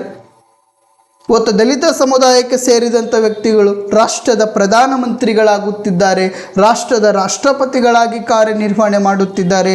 ಅಷ್ಟೇ ಅಲ್ಲದೆ ನಮ್ಮ ರಾಷ್ಟ್ರದ ಅತ್ಯುನ್ನತ ನಾಗರಿಕ ಸೇವಾ ವರ್ಗದ ಹುದ್ದೆಗಳಾಗಿರ್ತಕ್ಕಂಥ IAS ಆಗಿರಬಹುದು, IPS ಆಗಿರಬಹುದು, IFS ಹುದ್ದೆಗಳನ್ನು ಪಡೆದುಕೊಳ್ಳುತ್ತಿದ್ದಾರೆ. ಪ್ರತಿಯೊಬ್ಬ ನಾಗರಿಕರೇನಪ್ಪ ಅಂದ್ರೆ ಸಾರ್ವಜನಿಕ ಉದ್ಯೋಗಗಳಲ್ಲಿ ಸಮಾನವಾದಂಥ ಅವಕಾಶಗಳನ್ನು ಕಲ್ಪಿಸಿ ಕೊಡಲಾಗಿದೆ. ನಮ್ಮ ರಾಷ್ಟ್ರದಲ್ಲಿರ್ತಕ್ಕಂಥ ಮೀಸಲಾತಿ ವ್ಯವಸ್ಥೆಯನ್ನು ನಾವು ತೆಗೆದುಕೊಂಡು ನೋಡಿದರೆ ಇವತ್ತು ಪ್ರವರ್ಗ 1 ಅಂತ ನಾವು ಕರಿತೇವಲ್ಲ, ಈ ಪ್ರವರ್ಗ 1ಕ್ಕೆ 4% ಮೀಸಲಾತಿಯನ್ನು ಒದಗಿಸಿಕೊಡಲಾಗಿದೆ. ಪ್ರವರ್ಗ 1 ಕೆಟಗರಿ 1 ಅಂತ ನಾವು ಕರಿತೇವಲ್ಲ, ಈ ಕೆಟಗರಿ 1ಕ್ಕೆ ಎಷ್ಟು ಪರ್ಸೆಂಟೇಜ್ ಮೀಸಲಾತಿ ಕಲ್ಪಿಸಿಕೊಡಲಾಗಿದೆ? 4% ಮೀಸಲಾತಿಯನ್ನು ಕಲ್ಪಿಸಿಕೊಡಲಾಗಿದೆ. ನೆಕ್ಸ್ಟ್ ಪ್ರವರ್ಗ 2 2A ಅಂತ ನಾವು ಏನು ಕರಿತೇವಲ್ಲ, ಈ 2Aಗೆ ಎಷ್ಟು ಪರ್ಸೆಂಟೇಜ್ ಮೀಸಲಾತಿ ಕೊಡಲಾಗಿದೆಪ್ಪ ಅಂದ್ರೆ 15% ಮೀಸಲಾತಿಯನ್ನು ಕಲ್ಪಿಸಿಕೊಡಲಾಗಿದೆ. ನೆಕ್ಸ್ಟ್ ಏನಪ್ಪ ಅಂದ್ರೆ 2B ಅಂತ ನಾವು ಕರಿತೇವಲ್ಲ, ಈ 2Bಗೆ ಎಷ್ಟು ಪರ್ಸೆಂಟೇಜ್ ಮೀಸಲಾತಿ ಕಲ್ಪಿಸಿಕೊಡಲಾಗಿದೆ ಅಂದರೆ 4% ಮೀಸಲಾತಿಯನ್ನು ಕಲ್ಪಿಸಿಕೊಡಲಾಗಿದೆ. ಇನ್ನು 2C 2D ಅನ್ನೋದು ಏನಿತ್ತಲ್ಲ, ಇದೇನು ಮಾಡ್ಯಾರಪ್ಪ ಅಂದ್ರೆ ಈಗ 2C ಆಗಿರ್ಬೋದು ಅಂದ್ರೆ 2C ಆಗಿರ್ಬೋದು, 2D ಆಗಿರ್ಬೋದು, ನೆಕ್ಸ್ಟ್ 3A ಆಗಿರ್ಬೋದು, 3B. ಈಗ 2C 2D ಏನು ಮಾಡ್ಯಾರ ಇದನ್ನು ಅಂದ್ರೆ ಇದು ಸಹಿತ ಏನಪ್ಪ ಅಂದ್ರೆ ಈ 2C 2D ಅಂದ್ರೆ ಬಸವರಾಜ ಬೊಮ್ಮಾಯಿ ಅವರು ಮುಖ್ಯಮಂತ್ರಿ ಇದ್ದಂಥ ಸಂದರ್ಭದಲ್ಲಿ ಇದನ್ನು ರಚನೆ ಮಾಡಿದ್ರು. ಈಗ ನಾವು 3A ಅಂತ ನಾವು ಕರಿತೇವಲ್ಲ, 3B ಅಂತ ನಾವು ಕರಿತೇವಲ್ಲ, ಈ 3Aಗೆ ಎಷ್ಟು ಪರ್ಸೆಂಟೇಜ್ ಮೀಸಲಾತಿ ಕೊಟ್ಟಾರಪ್ಪ ಅಂದ್ರೆ 4% ಮೀಸಲಾತಿ. ಇನ್ನು 3Bಗಳಿಗೆ ಎಷ್ಟು ಪರ್ಸೆಂಟೇಜ್ ಮೀಸಲಾತಿ ಕೊಟ್ಟಾರಪ್ಪ ಅಂದ್ರೆ 5% ಮೀಸಲಾತಿಯನ್ನು ಒದಗಿಸಿ ಕೊಡಲಾಗಿದೆ. ಬಸವರಾಜ ಬೊಮ್ಮಾಯಿ ಅವರು ಮುಖ್ಯಮಂತ್ರಿ ಆದಂಥ ಸಂದರ್ಭದಲ್ಲಿ ಈ ಕೆಟಗರಿಗಳನ್ನು ಸೃಷ್ಟಿ ಮಾಡಿದರು. ಇವುಗಳೇನಪ್ಪ ಅಂದ್ರೆ ಪ್ರಸ್ತುತ ಅಸ್ತಿತ್ವದಲ್ಲಿಲ್ಲ. ಈಗ ಪ್ರಸ್ತುತ ಯಾವ ಕೆಟಗರಿಗಳ ಅಸ್ತಿತ್ವದಲ್ಲಿವೆಪ್ಪ ಅಂದ್ರೆ ಕೆಟಗರಿ 1 ಅಸ್ತಿತ್ವದಲ್ಲಿದೆ, 2A ಅಸ್ತಿತ್ವದಲ್ಲಿದೆ, 2B ಅಸ್ತಿತ್ವದಲ್ಲಿದೆ, 3A ಅಸ್ತಿತ್ವದಲ್ಲಿದೆ, 3B ಏನಪ್ಪ ಅಂದ್ರೆ ಅಸ್ತಿತ್ವದಲ್ಲಿದೆ. ಈ 2C 2D ಅನ್ನುವಂಥದ್ದು ಏನೈತಲ್ಲ ಇದು ಅಸ್ತಿತ್ವದಲ್ಲಿಲ್ಲ. ನೆಕ್ಸ್ಟ್ ಏನಪ್ಪ ಅಂದರೆ SC ಅವರಿಗೆ ಮೊದಲು ಎಷ್ಟು ಕೊಡ್ತಿದ್ರು? 15% ಮೀಸಲಾತಿ ಕೊಡ್ತಿದ್ರು. ಈಗ ಎಷ್ಟು ಕೊಡ್ಲಾಕತ್ತಾರಪ್ಪ ಅಂದ್ರೆ 17% ಮೀಸಲಾತಿಯನ್ನು ಒದಗಿಸಿಕೊಡಲಾಗಿದೆ. ಇನ್ನು ST ಕಾಸ್ಟ್ ಏನೈತಲ್ಲ, ಈ ST ಕಾಸ್ಟ್ಗೆ ಮೊದಲು ಎಷ್ಟು ಕೊಡ್ತಿದ್ರು? 3% ಮೀಸಲಾತಿ ಕಲ್ಪಿಸಿಕೊಡ್ತಿದ್ರು. ಈಗ ಎಷ್ಟು ಪರ್ಸೆಂಟೇಜ್ ಕೊಡ್ಲಾಕತ್ತಾರಪ್ಪ ಅಂದ್ರೆ 7% ಮೀಸಲಾತಿ ಕಲ್ಪಿಸಿಕೊಡಲಾಗಿದೆ. ಇನ್ನು EWS ಅಂತ ಐತಿ, ಎಕನಾಮಿಕ್ ವೀಕರ್ ಸೆಕ್ಷನ್ ಅಂತ ಐತಿ. ಆರ್ಥಿಕವಾಗಿ ಹಿಂದುಳಿದಿರ್ತಕ್ಕಂಥ ಸಮುದಾಯಗಳೇನಿದಾವಲ್ಲ, ಮೇಲ್ವರ್ಗದವರಲ್ಲಿ ಆರ್ಥಿಕವಾಗಿ ಹಿಂದುಳಿದಿರ್ತಕ್ಕಂಥ ಸಮುದಾಯಗಳೇನಿದಾವಲ್ಲ, ಈ ಸಮುದಾಯಗಳಿಗೆ 10% ಮೀಸಲಾತಿಯನ್ನು ಒದಗಿಸಿ ಕೊಡಲಾಗಿದೆ. ನಮ್ಮ ರಾಷ್ಟ್ರದಲ್ಲಿ ಕೆಟಗರಿ 1ಗೆ 4%, 2Aಗೆ 15%, 2Bಗೆ 4%, ಇನ್ನು 3A ಏನೈತಲ್ಲ 4%, ನೆಕ್ಸ್ಟ್ 3B ಏನೈತಲ್ಲ ಇದಕ್ಕೇನಪ್ಪ ಅಂದ್ರೆ 5%, ಇನ್ನು SC ಅವರಿಗೆ 17%, ST ಅವರಿಗೆ 7%, ಇನ್ನು EWS ಅಂದ್ರೆ ಎಕನಾಮಿಕ್ ವೀಕರ್ ಸೆಕ್ಷನ್ ಅಂತ ನಾವು ಕರಿತೇವಲ್ಲ, ಇವರಿಗೇನಪ್ಪ ಅಂದ್ರೆ 10% ನಮ್ಮ ರಾಷ್ಟ್ರದಲ್ಲಿ ಮೀಸಲಾತಿಯನ್ನು ಒದಗಿಸಿ ಕೊಡಲಾಗಿದೆ. ಪ್ರತಿಯೊಂದು ಜಾತಿಗೆ ಮೀಸಲಾತಿಯನ್ನು ಒದಗಿಸಿ ಕೊಡಲಾಗಿದೆ. ಅವರು ಸಹಿತ ಉದ್ಯೋಗದಲ್ಲಿ ಸಮಾನವಾದಂಥ ಪಾಲನ್ನು ಪಡೆದುಕೊಳ್ಳಲುಗೋಸ್ಕರ ಅವರ ಜನಸಂಖ್ಯೆಗೆ ಅನುಗುಣವಾಗಿ ಮೀಸಲಾತಿಯನ್ನು ಒದಗಿಸಿ ಕೊಡಲಾಗಿದೆ ಸ್ನೇಹಿತರೆ. ಇನ್ನು ಭಾರತ ಸಂವಿಧಾನದ 335ನೇ ವಿಧಿಯ ಅನ್ವಯವಾಗಿ ವಿಧಿಯ ಅನ್ವಯವಾಗಿ ಪರಿಶಿಷ್ಟ ಜಾತಿಯಾಗಿರಬಹುದು, ಪರಿಶಿಷ್ಟ ಪಂಗಡದವರಿಗೆ ಸಾರ್ವಜನಿಕ ಸೇವೆಗಳಲ್ಲಿ ವಯೋಮಿತಿ ಸಡಿಲಿಕೆಗೆ ಅವಕಾಶವನ್ನು ಕಲ್ಪಿಸಿಕೊಡಲಾಗಿದೆ. ಭಾರತ ಸಂವಿಧಾನದ 335ನೇ ವಿಧಿಯ ಅನ್ವಯವಾಗಿ SC ಮತ್ತು ST ಸಮುದಾಯಗಳಿಗೆ ಸಾರ್ವಜನಿಕ ಸೇವೆಗಳೇನಿದಾವಲ್ಲ, ಈ ಸಾರ್ವಜನಿಕ ಸೇವೆಗಳಲ್ಲಿ ವಯೋಮಿತಿ ಸಡಿಲಿಕೆಗೆ ಅವಕಾಶವನ್ನು ಒದಗಿಸಿಕೊಡಲಾಗಿದೆ.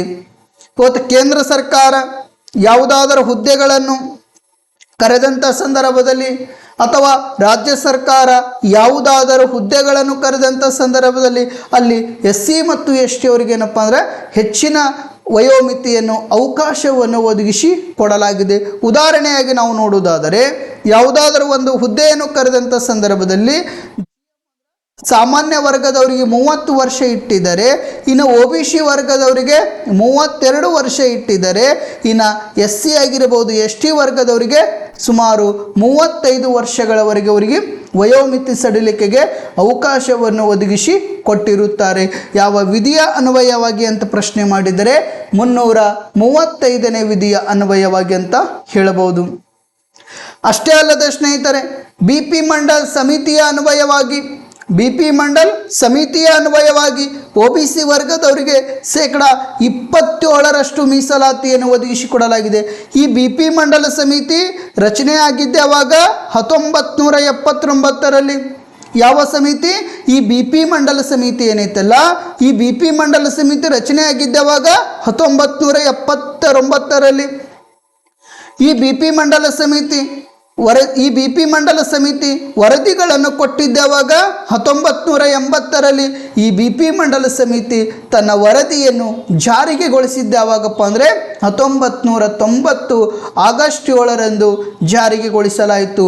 ಅಂದಿನ ಪ್ರಧಾನಮಂತ್ರಿ ಯಾರಾಗಿದ್ದರಪ್ಪ ಅಂದ್ರೆ PV ನರಸಿಂಹರಾವ್ರವರು ಏನಿದ್ದಾರಲ್ಲ, ಈ PV ನರಸಿಂಹರಾವ್ರವರು 1990ರಲ್ಲಿ ಏನಪ್ಪ ಅಂದರೆ ರಾಷ್ಟ್ರದ ಪ್ರಧಾನಮಂತ್ರಿಗಳಾಗಿ ಕಾರ್ಯನಿರ್ವಹಣೆ ಮಾಡುತ್ತಿದ್ದರು. 1979ರಲ್ಲಿ BP ಮಂಡಲ ಸಮಿತಿ ರಚನೆ ಆಯಿತು. 80ರಲ್ಲಿ ವರದಿ ಕೊಟ್ಟಿತು. 1990 ಆಗಸ್ಟ್ 7ರಂದು ವರದಿಯನ್ನು ಜಾರಿಗೆಗೊಳಿಸಲಾಯಿತು. ಆ ಸಂದರ್ಭದಲ್ಲಿ ರಾಷ್ಟ್ರದ ಪ್ರಧಾನಮಂತ್ರಿಗಳಾರಾಗಿದ್ದರಪ್ಪ ಅಂದರೆ PV ನರಸಿಂಹರಾವ್ರವರಾಗಿದ್ದರು. ಈ BP ಮಂಡಲ ಸಮಿತಿಯ ಅನ್ವಯವಾಗಿ ಹಿಂದುಳಿದ ವರ್ಗದವರಿಗೆ 27% ಮೀಸಲಾತಿಯನ್ನು ಒದಗಿಸಿಕೊಡಲಾಗಿದೆ. ಹಿಂದುಳಿದ ವರ್ಗದವರಿಗೆ 27% ಮೀಸಲಾತಿಯನ್ನು ಕಲ್ಪಿಸಿಕೊಟ್ಟಿರ್ತಕ್ಕಂಥ ಸಮಿತಿ ಯಾವುದಂತ ಪ್ರಶ್ನೆ ಮಾಡಿದರೆ BP ಮಂಡಲ ಸಮಿತಿ ಅಂತ ಹೇಳಬೇಕು. ಯಾವಾಗ ಅವರಿಗೆ ಮೀಸಲಾತಿಯನ್ನು ಒದಗಿಸಿಕೊಡಲಾಯಿತಪ್ಪ ಅಂದರೆ 1990 ಆಗಸ್ಟ್ 7ರಂದು 27% ಮೀಸಲಾತಿಯನ್ನು ಒದಗಿಸಿ ಕೊಡಲಾಯಿತು. ನೆಕ್ಸ್ಟ್, ಶಾಸನ ಸಭೆಗಳಲ್ಲಿ ನಮ್ಮ ರಾಷ್ಟ್ರದಲ್ಲಿರ್ತಕ್ಕಂಥ ಜಾತಿ ಆಧಾರಿತ ಅಸಮಾನತೆಯನ್ನು ನಾವು ನಿರ್ಮೂಲನೆ ಮಾಡಬೇಕಾದ್ರೆ ಶಾಸನ ಸಭೆಗಳಲ್ಲಿ ಮೀಸಲಾತಿಯನ್ನು ಒದಗಿಸಿಕೊಡಬೇಕು.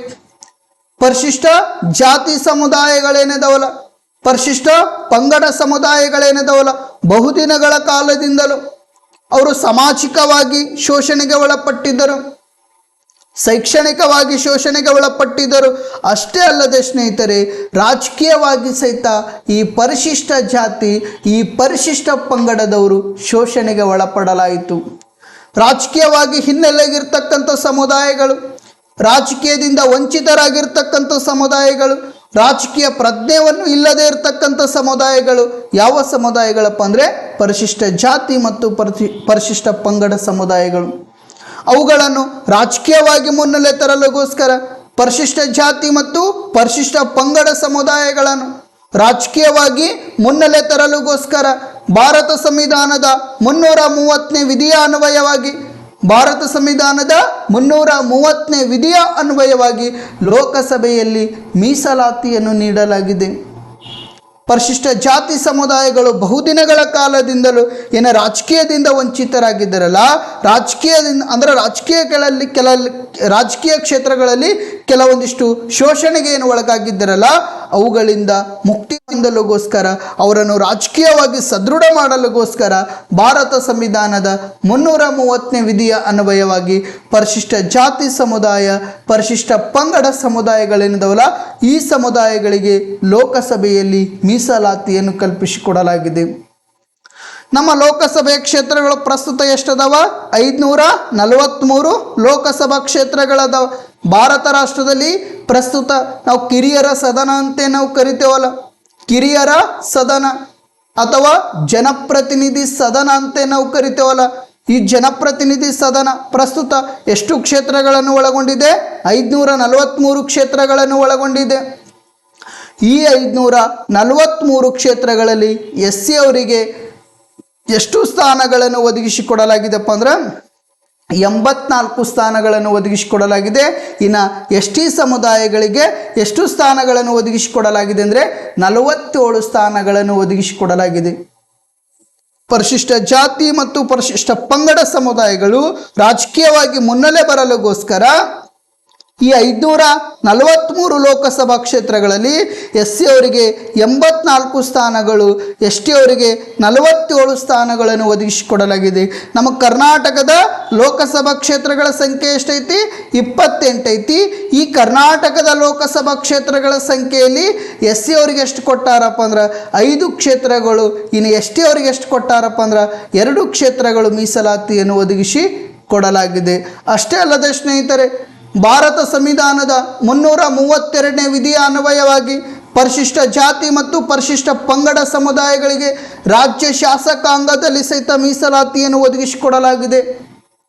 ರಾಜ್ಯ ಶಾಸಕಾಂಗ ಅಂದ್ರೆ ವಿಧಾನಸಭೆಗಳೇನದವಲ್ಲ, ಈ ವಿಧಾನಸಭೆಗಳಲ್ಲಿ ಸಹಿತ ಪರಿಶಿಷ್ಟ ಜಾತಿ ಮತ್ತು ಪರಿಶಿಷ್ಟ ಪಂಗಡದವರಿಗೆ ಮೀಸಲಾತಿಯನ್ನು ಒದಗಿಸಿಕೊಡಲಾಗಿದೆ. ಯಾವ ವಿಧಿಯ ಅನ್ವಯವಾಗಿ ಅಂತ ಪ್ರಶ್ನೆ ಮಾಡಿದರೆ 332ನೇ ವಿಧಿಯ ಅನ್ವಯವಾಗಿ. 330ನೇ ವಿಧಿಯ ಅನ್ವಯವಾಗಿ ಲೋಕಸಭೆಯಲ್ಲಿ ಮೀಸಲಾತಿಯನ್ನು ಒದಗಿಸಿಕೊಟ್ಟರೆ, ಭಾರತ ಸಂವಿಧಾನದ 332ನೇ ವಿಧಿಯ ಅನ್ವಯವಾಗಿ ರಾಜ್ಯ ಶಾಸಕಾಂಗದಲ್ಲಿ ಮೀಸಲಾತಿಯನ್ನು ಒದಗಿಸಿಕೊಡಲಾಗಿದೆ. ನಮ್ಮ ಕರ್ನಾಟಕದ ವಿಧಾನಸಭಾ ನಂಬರ್ ಎಷ್ಟೈತಿ? 224 ಜನ ವಿಧಾನಸಭಾ ಸದಸ್ಯರನ್ನು ಒಳಗೊಂಡಿದೆ. ಅಂದರೆ 224 ಜನ ವಿಧಾನಸಭಾ ಸದಸ್ಯರನ್ನು ಒಳಗೊಂಡಿದೆ. ಈ 224 ಜನ ವಿಧಾನಸಭಾ ಸದಸ್ಯರಲ್ಲಿ SC ಅವರಿಗೆ 36 ಸ್ಥಾನಗಳನ್ನು, ST ಅವರಿಗೆ 15 ಸ್ಥಾನಗಳನ್ನು ಮೀಸಲಾತಿ ಒದಗಿಸಿಕೊಡಲಾಗಿದೆ.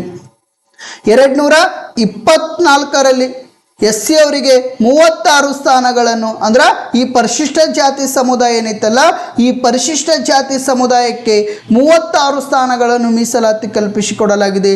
ಇನ್ನು ST ವರ್ಗದವರಿಗೆ ಅಂದ್ರೆ ಪರಿಶಿಷ್ಟ ಪಂಗಡ ವರ್ಗದವರಿಗೆ 15 ಸ್ಥಾನಗಳನ್ನು ಮೀಸಲಾತಿ ಕಲ್ಪಿಸಿಕೊಡಲಾಗಿದೆ.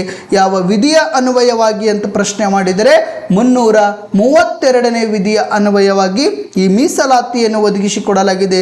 ಅವರು ರಾಜಕೀಯವಾಗಿ ಸದೃಢವಾಗಲುಗೋಸ್ಕರ ಇವತ್ತು ಲೋಕಸಭೆಯಲ್ಲಾಗಿರಬಹುದು ಮತ್ತು ರಾಜ್ಯ ಶಾಸಕಾಂಗದಲ್ಲಿ ಮೀಸಲಾತಿಯನ್ನು ಒದಗಿಸಿ ಕೊಡಲಾಗಿದೆ.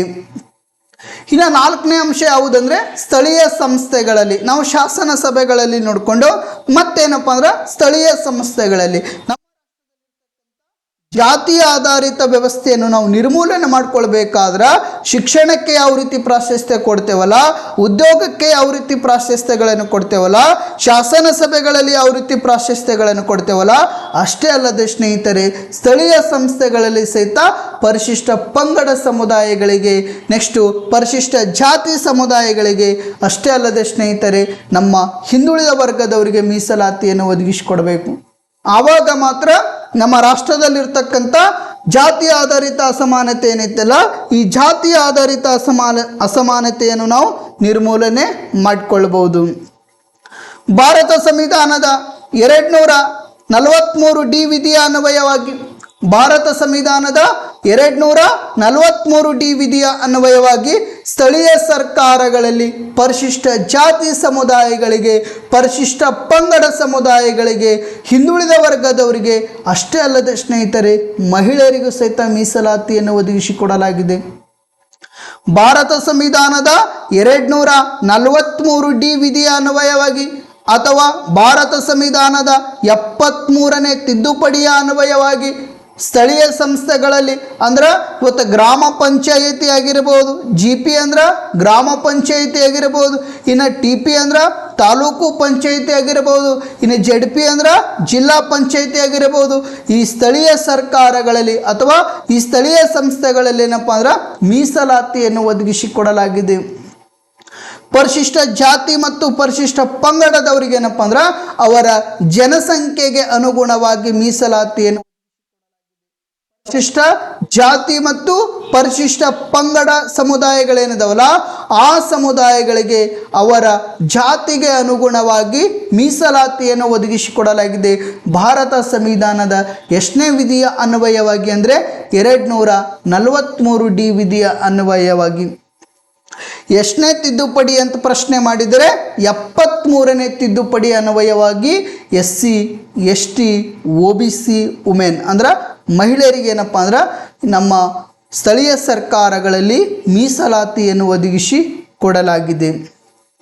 ಅಷ್ಟೇ ಅಲ್ಲದೆ ಸ್ನೇಹಿತರೆ, ಭಾರತ ಸಂವಿಧಾನದ 243 ಟಿ ವಿಧಿಯ ಅನ್ವಯವಾಗಿ ನಗರ ಸರ್ಕಾರಗಳಲ್ಲಿ ಸಹಿತ ಸ್ಥಳೀಯ ಸಂಸ್ಥೆಗಳಲ್ಲಿ ಯಾವ ರೀತಿ ಮೀಸಲಾತಿಯನ್ನು ಒದಗಿಸಿಕೊಟ್ಟಿದ್ರಲ್ಲ, ಅದೇ ರೀತಿ ಭಾರತ ಸಂವಿಧಾನದ 243 ಟಿ ವಿಧಿಯ ಅನ್ವಯವಾಗಿ ಅಥವಾ ಭಾರತ ಸಂವಿಧಾನದ 74ನೇ ತಿದ್ದುಪಡಿಯ ಅನ್ವಯವಾಗಿ 243 ಟಿ ವಿಧಿಯ ಅನ್ವಯವಾಗಿ ಅಥವಾ ಭಾರತ ಸಂವಿಧಾನಕ್ಕೆ 74ನೇ ತಿದ್ದುಪಡಿಯ ಅನ್ವಯವಾಗಿ ನಗರ ಸರ್ಕಾರಗಳಲ್ಲಿ ಈ ಪರಿಶಿಷ್ಟ ಜಾತಿ ಸಮುದಾಯ, ಈ ಪರಿಶಿಷ್ಟ ಪಂಗಡ ಸಮುದಾಯ, ಹಿಂದುಳಿದ ವರ್ಗಗಳ ಸಮುದಾಯ ಮತ್ತು ಮಹಿಳೆಯರಿಗೆ ಮೀಸಲಾತಿಗೆ ಅವಕಾಶವನ್ನು ಒದಗಿಸಿಕೊಡಲಾಗಿದೆ. ಅಷ್ಟೇ ಅಲ್ಲದೆ ಸ್ನೇಹಿತರೆ, ಅಧ್ಯಕ್ಷ ಮತ್ತು ಉಪಾಧ್ಯಕ್ಷ ಸ್ಥಾನಗಳಲ್ಲಿ ಸಹಿತ ಮೀಸಲಾತಿಯನ್ನು ಒದಗಿಸಿಕೊಡಲಾಗಿದೆ. ಇವತ್ತು ಸ್ಥಳೀಯ ಸರ್ಕಾರ ಆಗಿರ್ಬೋದು, ನಗರ ಸರ್ಕಾರಗಳೇನಿದಾವಲ್ಲ, ಇವುಗಳಲ್ಲಿ ಅಧ್ಯಕ್ಷ ಮತ್ತು ಉಪಾಧ್ಯಕ್ಷ ಚುನಾವಣೆ ನಡೀತೈತಿ. ಅಧ್ಯಕ್ಷ ಮತ್ತು ಉಪಾಧ್ಯಕ್ಷ ಚುನಾವಣೆ ನಡೀತೈತಲ್ಲ, ಈ ಚುನಾವಣೆಯಲ್ಲಿ ಸಹಿತ ಏನಪ್ಪ ಅಂದ್ರೆ ಮೀಸಲಾತಿಯನ್ನು ಒದಗಿಸಿ ಕೊಡಲಾಗಿದೆ. 243 ಡಿ ವಿಧಿಯ ಅನ್ವಯವಾಗಿ ಸ್ಥಳೀಯ ಸರ್ಕಾರಗಳಲ್ಲಿ ಮೀಸಲಾತಿ ಒದಗಿಸಿಕೊಟ್ಟರೆ, 243 ಟಿ ವಿಧಿಯ ಅನ್ವಯವಾಗಿ ನಗರ ಸರ್ಕಾರಗಳಲ್ಲಿ ಮೀಸಲಾತಿ ಒದಗಿಸಿಕೊಡಲಾಗಿದೆ. ಯಾರಿಗೆ ಅಂದರೆ ಪರಿಶಿಷ್ಟ ಜಾತಿ, ಪರಿಶಿಷ್ಟ ಪಂಗಡ, ಹಿಂದುಳಿದ ವರ್ಗ ಮತ್ತು ಮಹಿಳೆಯರಿಗೆ ಮೀಸಲಾತಿಯನ್ನು ಒದಗಿಸಿ ಕೊಡಲಾಗಿದೆ. 73ನೇ ತಿದ್ದುಪಡಿ ಸ್ಥಳೀಯ ಸರ್ಕಾರ, 74ನೇ ತಿದ್ದುಪಡಿ ನಗರ ಸರ್ಕಾರ, 243 ಡಿ ವಿಧಿ ಸ್ಥಳೀಯ ಸರ್ಕಾರ, 243 ಟಿ ವಿಧಿ ನಗರ ಸರ್ಕಾರಗಳಲ್ಲಿ ಈ ಪರಿಶಿಷ್ಟ ಜಾತಿ, ಪರಿಶಿಷ್ಟ ಪಂಗಡ, ಹಿಂದುಳಿದ ವರ್ಗ ಮತ್ತು ಮಹಿಳೆಯರಿಗೆ ಮೀಸಲಾತಿಯನ್ನು ಒದಗಿಸಿಕೊಡಲಾಗಿದೆ. ಅಷ್ಟೇ ಅಲ್ಲದೆ ಅಧ್ಯಕ್ಷ ಮತ್ತು ಉಪಾಧ್ಯಕ್ಷ ಸ್ಥಾನಗಳಲ್ಲಿ ಸಹಿತ ಏನು ಮಾಡ್ಯಾರಪ್ಪ ಅಂದರೆ ಮೀಸಲಾತಿಯನ್ನು ಒದಗಿಸಿ ಕೊಡಲಾಗಿದೆ. ಅತಿ ಹೆಚ್ಚು ಬಾರಿ ಎಕ್ಸಾಮ್ನಲ್ಲಿ ಕೇಳಿರ್ತಕ್ಕಂಥ ಪ್ರಶ್ನೆ. ಇನ್ನು ಅಸ್ಪೃಶ್ಯತೆ ನಿರ್ಮೂಲನೆ. ಅಸ್ಪೃಶ್ಯತೆ ನಿರ್ಮೂಲನೆ ಭಾರತ ಸಂವಿಧಾನದ 17ನೇ ವಿಧಿ. ಭಾರತ ಸಂವಿಧಾನದ 17ನೇ ವಿಧಿ ಏನೈತಲ್ಲ, ಈ ವಿಧಿ ಅಸ್ಪೃಶ್ಯತೆ ನಿರ್ಮೂಲನೆ ಬಗ್ಗೆ ತಿಳಿಸುತ್ತದೆ.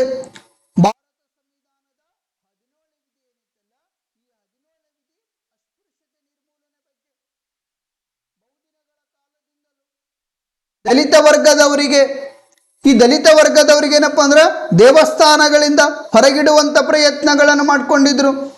ಅಷ್ಟೇ ಅಲ್ಲದೆ ಸ್ನೇಹಿತರೆ, ಕೆಲವೊಂದಿಷ್ಟು ಹೋಟೆಲ್ಗಳಿಂದ ಇವರಿಗೆ ಹೊರಗಿಡುವಂಥ ಪ್ರಯತ್ನಗಳನ್ನು ಮಾಡಿಕೊಂಡಿದ್ರು. ಯಾವುದೇ ರೀತಿ ಏನಪ್ಪ ಅಂದರೆ ಮೇಲ್ವರ್ಗದವರ ಕೇರಿಯಲ್ಲಿ ಬರುವುದಕ್ಕೆ ಅವಕಾಶವನ್ನು ಕೊಟ್ಟಿರಲಿಲ್ಲ. ಮೇಲ್ವರ್ಗದವರ ಕೇರಿಯಲ್ಲಿ ಬರುವುದಕ್ಕೆ ಅವಕಾಶವನ್ನು ಕೊಟ್ಟಿರಲಿಲ್ಲ. ಅಷ್ಟೇ ಅಲ್ಲದೆ ಸ್ನೇಹಿತರೆ, ಕೆಲವೊಂದಿಷ್ಟು ಶಾಲೆಗಳಿಂದ ಇವರನ್ನು ದೂರಿಡುವಂಥ ಪ್ರಯತ್ನಗಳನ್ನು ಮಾಡಿಕೊಂಡ್ರು. ಅಷ್ಟೇ ಅಲ್ಲದೆ ಯಾವುದೇ ರೀತಿಯ ಸಾಮಾಜಿಕ ಚಟುವಟಿಕೆಗಳಲ್ಲಿ ಭಾಗವಹಿಸುವುದಕ್ಕೆ ಅವಕಾಶ ಮಾಡಿಕೊಡ್ತಿರಲಿಲ್ಲ. ಯಾವುದೇ ರೀತಿಯ ರಾಜಕೀಯ ಚಟುವಟಿಕೆಗಳಲ್ಲಿ ಭಾಗವಹಿಸುವುದಕ್ಕೆ ಅವಕಾಶ ಮಾಡಿಕೊಡ್ತಿರಲಿಲ್ಲ. ಯಾವುದೇ ರೀತಿ ಮೇಲ್ವರ್ಗದವರ ಜೊತೆ ಬೆರೆಯುವುದಕ್ಕೆ ಅವಕಾಶ ಮಾಡಿಕೊಡ್ತಿರಲಿಲ್ಲ. ಅದಕ್ಕಾಗಿ ನಮ್ಮ ಸಂವಿಧಾನದ ರಚನಾಕಾರರು ಏನಿದಾರಲ್ಲ, ಈ ಸಂವಿಧಾನದ ರಚನಾಕಾರರು 17ನೇ ವಿಧಿಯ ಅನ್ವಯವಾಗಿ ಅಸ್ಪೃಶ್ಯತೆ ನಿರ್ಮೂಲನೆಗೆ ಅವಕಾಶವನ್ನು ಒದಗಿಸಿಕೊಟ್ರು. ಅಷ್ಟೇ ಅಲ್ಲದೆ ಸ್ನೇಹಿತರೆ, 1955ರಲ್ಲಿ ಅಸ್ಪೃಶ್ಯತೆ ನಿಷೇಧ ಕಾಯ್ದೆಯನ್ನು ಸಹಿತ ಜಾರಿಗೆ ತಂದರು. ದಲಿತರ ರಕ್ಷಣೆಗಾಗಿ, ದಲಿತರ ಹಕ್ಕುಗಳನ್ನು ಕಾಪಾಡಲುಗೋಸ್ಕರ, ದಲಿತರ ಬೇಡಿಕೆಗಳನ್ನು ಪೂರೈಸಿಕೊಳ್ಳಲುಗೋಸ್ಕರ, ದಲಿತರ ಹಿತರಕ್ಷಣೆಗಾಗಿ 1955ರಲ್ಲಿ ಅಸ್ಪೃಶ್ಯತೆ ನಿಷೇಧ ಕಾಯ್ದೆಯನ್ನು ಜಾರಿಗೆ ತರಲಾಯಿತು. ಈ ಕಾಯ್ದೆಗೆ 1976ರಲ್ಲಿ ನಾಗರಿಕ ಹಕ್ಕುಗಳ ರಕ್ಷಣೆ ಕಾಯ್ದೆ ಅಂತ ಹೆಸರು ಬದಲಾವಣೆ ಮಾಡ್ತಾರೆ. ಯಾವ ಹಕ್ಕುಗಳ ರಕ್ಷಣೆ ಕಾಯ್ದೆ? ನಾಗರಿಕ ಹಕ್ಕುಗಳ ರಕ್ಷಣಾ ಕಾಯ್ದೆ ಅಂತ ಹೆಸರು ಬದಲಾವಣೆ ಮಾಡಲಾಗುತ್ತದೆ. ಯಾವ ಕಾಯ್ದೆಗೆ ನಾಗರಿಕ ಹಕ್ಕುಗಳ ರಕ್ಷಣಾ ಕಾಯ್ದೆ ಅಂತ ಹೆಸರು ಬದಲಾವಣೆ ಮಾಡಲಾಗಿದೆ ಅಂತ ಪ್ರಶ್ನೆ.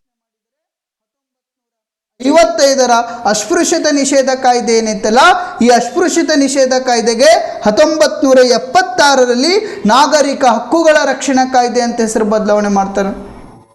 ಅಷ್ಟೇ ಅಲ್ಲದೆ ಸ್ನೇಹಿತರೆ, ಪರಿಶಿಷ್ಟ ಜಾತಿ ಮತ್ತು ಪರಿಶಿಷ್ಟ ಜನಾಂಗದವರ ಹಕ್ಕುಗಳನ್ನು ರಕ್ಷಣೆ ಮಾಡಲುಗೋಸ್ಕರ ಅವರ ಮೇಲೆ ಆಗುವಂಥ ಶೋಷಣೆಗಳನ್ನು ಅವರ ಮೇಲೆ ಆಗುವಂಥ ಬಲಾತ್ಕಾರಗಳನ್ನು, ಅವರ ಮೇಲೆ ಆಗುವಂಥ ದೌರ್ಜನ್ಯಗಳನ್ನು ತಡೆಗಟ್ಟಲುಗೋಸ್ಕರ 1989ರಲ್ಲಿ ದೌರ್ಜನ್ಯ ನಿಷೇಧ ಕಾಯ್ದೆಯನ್ನು ಮಸೂದೆಯನ್ನು ಸಿದ್ಧಪಡಿಸಿದರು.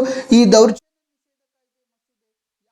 ಜಾರಿಗೆ ಬರಲಾಯಿತಪ್ಪ ಅಂದರೆ 1990 ಜನವರಿ 30ರಂದು ಜಾರಿಗೆ ತರಲಾಯಿತು.